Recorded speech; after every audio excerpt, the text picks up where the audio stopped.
peneliti gitu biasanya Pak. Jadi banyak kita ketahui itu kayak dulu contohnya sawit lah. Sawit kalau misalnya orang bapak wisata kan, sawitnya kan tinggi-tinggi tuh Pak, manennya susah kan.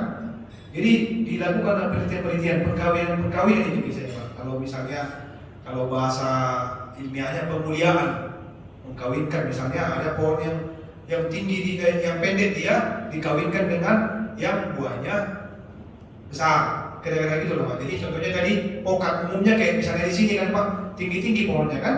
Nah misalnya yang unggul di Samosir ini dikawinkan dengan yang unggul di Lampung. Kira-kira gitu. Makanya tadi namanya ini alpokat siger. Siger itu namanya. SIGR. Bisa nanti Bapak searching di Google, nanti dapat itu. Mereka mungkin jual-jual juga itu Pak.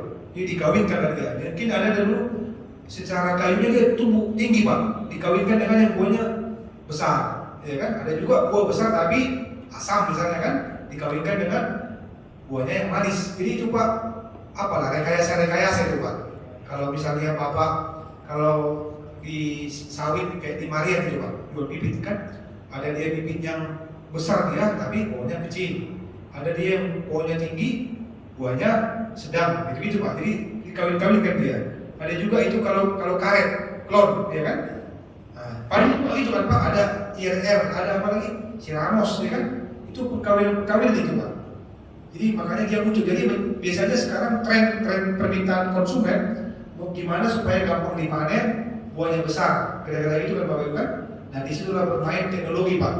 Ada namanya kultur jaringan dan sebagainya. Begitu juga dengan durian Pak. Bisa jadi kan durian montong yang di Thailand ya dikawinkan dengan yang di Tarutung. Muncullah jenis varietas baru. Iya kan? Sama kayak matoa itu, kalau Bapak Ibu pernah makan matoa kan? Itu kan kayak kelengkeng kan Pak, tapi ada duriannya. Itu tugas-tugas dari apa Pak? Peneliti-peneliti, rekayasa lah, ya kan? Sama kayak manusia Pak, bisa sekarang kan dia apa Pak? Yang IQ tinggi, ya kan? Bayi tahu ya kan? Campurin, jadi, ya kan? Itulah tugasnya Pak. Jadi mengkombinasikan. Jadi kayak sawit dia trennya sekarang, pohonnya pendek, buahnya gampang dipanen. Kalau tinggi kan Pak, bahaya itu ya kan hijauan Pak kan?